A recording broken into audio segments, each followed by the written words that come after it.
Hello guys, and welcome back to MS Tech Tutorials. And in today's video I'm going to be showing you guys how you can fix the PS4 black screen, or like no display, it's showing up on your monitor. And in order to fix this, the first thing you guys can do is simply put your PS4 into safe mode. And if you do not know how to do that, don't worry, I'll be showing you that, or I'll be showing you how to put your PS4 into safe mode. But before we begin that, the first thing you guys can do is simply unplug all of the wires out of your PS4, and you're gonna simply wait 2 minutes, and then you're gonna replug them. So just make sure like the HDMI wire isn't loose, or a wire for your monitor isn't loose, and etc. So now once you have done that and the error code is still there, the second method you guys can do is simply put your PS4 into safe mode.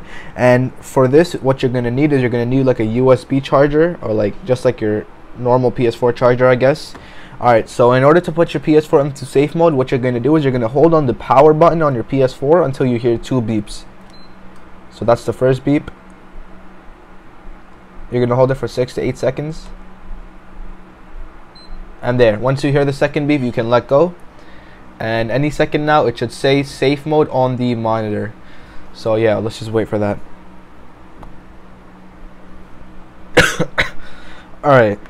Now once we see the safe mode, what we're going to do is we're going to click on the PS button, and yeah, so we have to use the D-pad. We cannot use the analog sticks.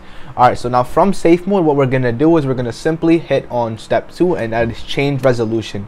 Now once you click on the PS4 will restart. After it's restarted, select the video output resolution. Yeah, you're going to click OK, and you're simply just going to wait for everything to load.